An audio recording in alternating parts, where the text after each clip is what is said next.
We're looking at probably 25 images from this series. As I said previously, I think I'm about a third of the way there. Every time I look at my list or think about the list up here, I think, okay, I'm almost there, and then another story will pop up.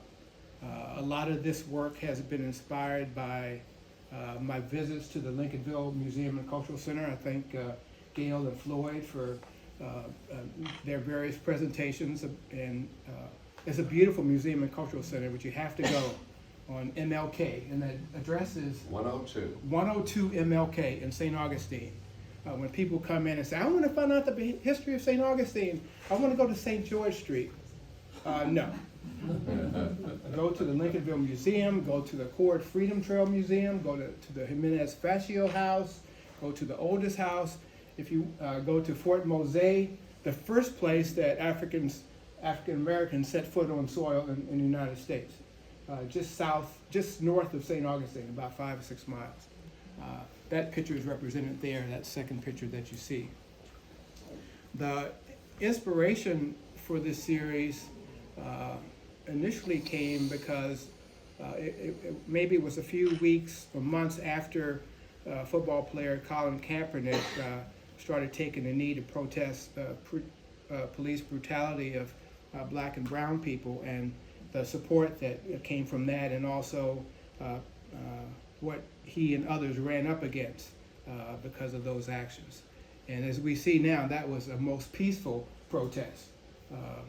And so I was inspired by that, and also, as I said, by visiting the Lincolnville Museum, I went to Lee Weaver, an actor in St. Augustine, a couple of his plays that spoke about into the history of St. Augustine, Not All Beautiful.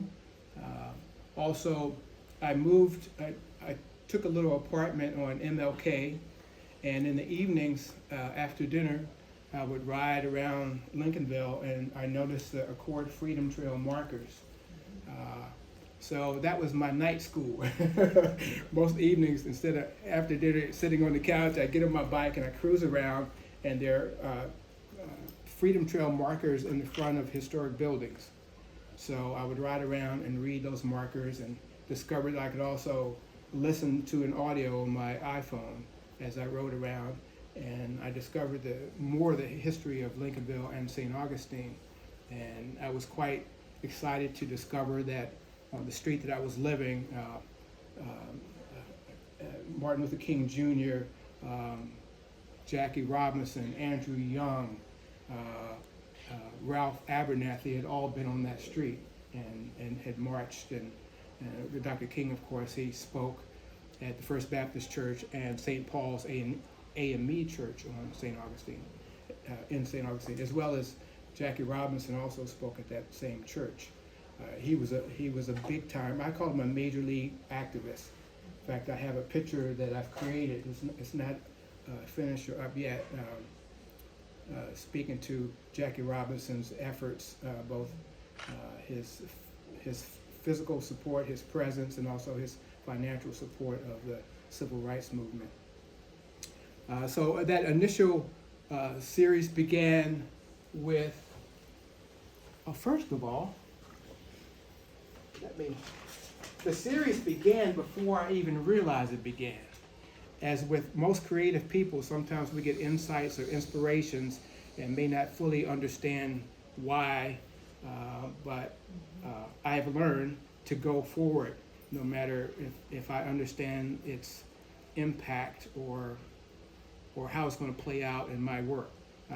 The first image of this series, which I documented in 2016 in Fort Garland, Colorado, that was Fort Garland. The barracks was one of the first barracks that the Buffalo Soldiers were stationed at in Colorado and in New Mexico. So I went up. I was living in Taos, New Mexico. I went up to Fort Garland to photograph these boots in the Buffalo Soldiers barracks. And I thought this was a standalone image. This is the first such image of shoes that I'd taken. But what I realized once I started the Where We Stand series, that my intuition, creativity, and it was pure grace, and the Spirit guided me to shoot this. This was the beginning of this series. There are also people in St. Augustine at one of the historic locations. I can't recall the family's name, but they were very involved in the civil rights movement in St. Augustine, and I think their kids were involved in the lunch counter sit-ins. They were related. One of their family members was a Buffalo Soldier. So that's kind of that tie, that connection. Typically, there are more ties and connections than I realize when I start something. So, and I've learned to just create. You don't question. Sometimes I know in advance where something is leading to, but often I don't. But when these inspirations come, I just move forward and take pictures and ask questions later. Is the way I operate.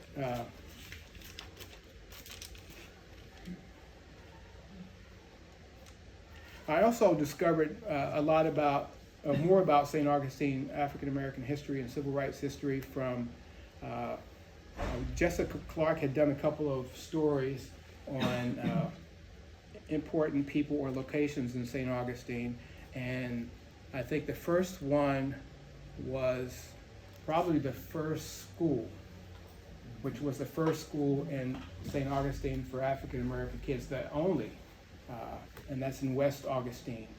And from that image, I discovered Willie Gallimore, who went to that school. Also discovered Catherine Twine, who was a civil rights activist. Her picture, her image has been captured, but I've yet to work it up and tell her story. But what happens with this series, I do my little, when I first started the series, I had dreadlocks. So I was calling myself Dreadlock Holmes because I was doing a little history thing, you know. I found out about the school, and then I found out about Willie Gallimore, and Willie Gallimore's house is in West Augustine. It's the house that he grew up in is part of the St. John's County Homeless Coalition, transitional homes for families, and that's in West Augustine. And Willie Gallimore was an athlete. He went to Florida A&M on a basketball scholarship. Never touched a basketball when he went to college. He started playing football, and he was drafted by the Chicago Bears, and was on the Chicago Bears, I think, 1963 championship football team. And he was one of the first people of color to sign in at the Ponce Hotel in St. Augustine. He was the first registered black guest. Unfortunately, just 3 or 4 weeks after that, he died in an automobile accident in Chicago during training camp. So these stories have come from various sources. You know, even the St. Augustine Record. You know, I have read articles, which started me on a little chase of facts, and I've heard through people that have lived in St. Augustine about certain individuals. So I pursued those stories as well. And part of the reason for starting the series is, I said, it started with Colin Kaepernick, but also I wanted to show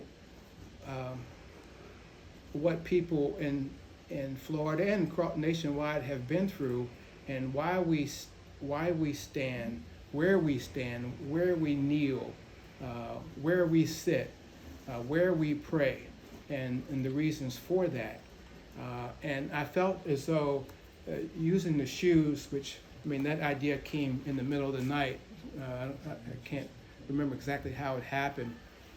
The very first image of the series came from the slave market in St. Augustine, and we used the slave shackles, and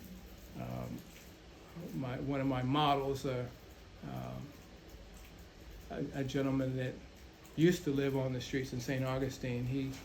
I hired him to pose for that. But I wanted to I figure I have to do something. You know, I've been a photographer for, I don't know, 28 years, and I've created a lot of beautiful work, I think, but I wanted something of substance, something that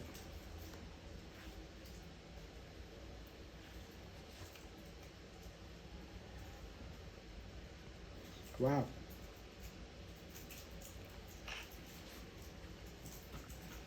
I wanted to contribute,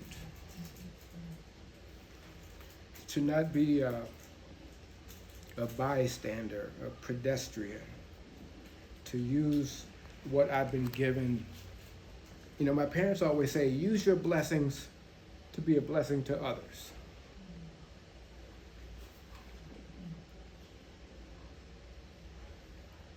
So what can I do? This.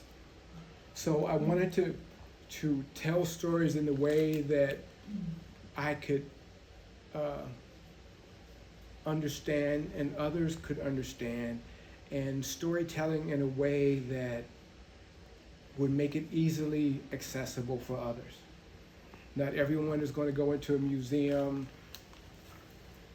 A lot of people may or may not read history books, but I wanted to use both the imagery and a brief narrative to at least be an intro to the history of St. Augustine and African American history. And I jokingly say I'm a snorkeler of history. There are scuba divers like Floyd that go deep. I'm kind of on the surface, and that's my job, you know. So I'll do that in this way, and then I'll try to guide people to these different important places in St. Augustine and even Daytona, so they could delve into the history more and understand where we have been as a people, and what we have dealt with and what we have come from, and to where we're going, if that makes sense. Fortunately, I've been, I didn't start the work as thinking it would be a major financial success. But as I said, I wanted to contribute something substantial to St. Augustine. I created a 20-year retrospective in Taos, New Mexico, and that was important to me because I was given so much there that I wanted to leave something substantial. And I have been inspired by history books. I've been inspired by artists from 100 years ago and the works that they have left. And I remember I found a book by Italian photographer Tina Modati, and it was a retrospective she did from, could have been Mexico. But that book, 75 years later, inspired me to do the same, to leave something substantial. And that's what I hope to do with this project, is to, one, not just in the terms of imagery, but also we hope to compile it in the form of a book at some point.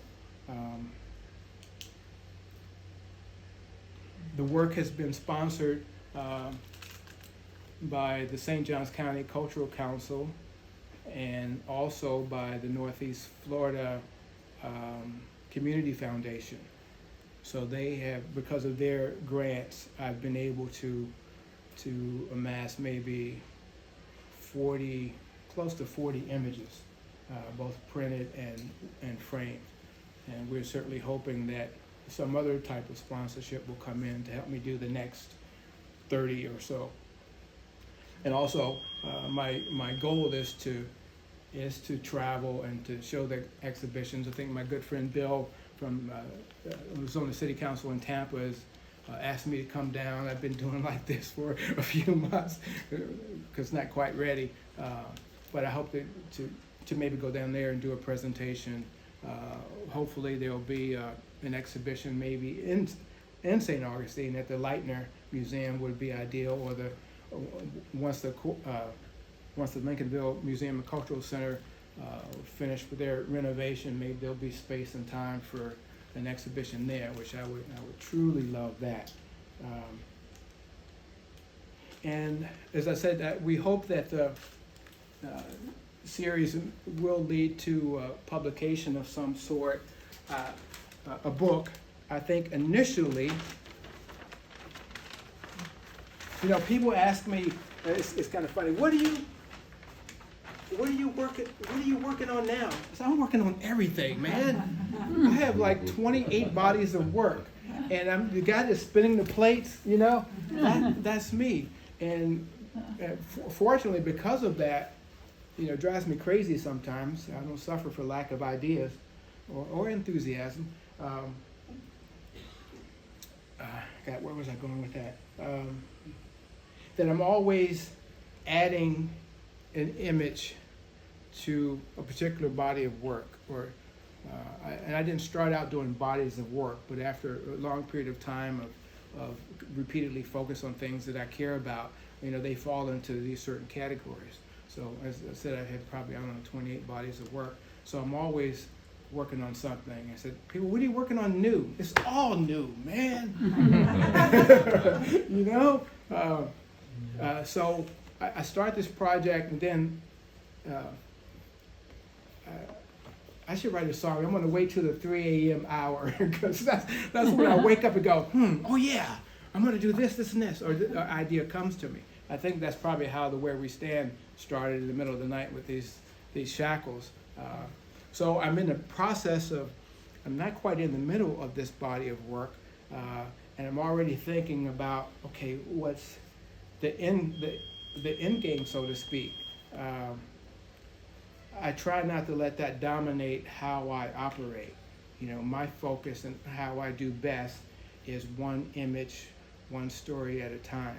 And I always ask, in shooting these images, some are planned out. You know, I have ideas of what I'm going to do. I have a list, and I'll go do it. And some are fairly spontaneous, such as this John Lewis piece.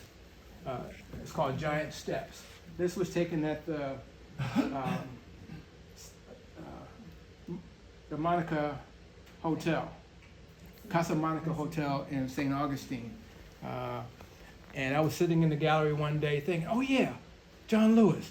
I grabbed a pair of shoes and went down the street, and the light was perfect. This picture of Martin Luther King Jr. trying to enter the First United Methodist Church on King Street. I had been thinking about it, but I'm sitting in the gallery one day, and as you can tell, coffee fuels me. I said, oh yeah, let me run down the street. And the light was just perfect on that door.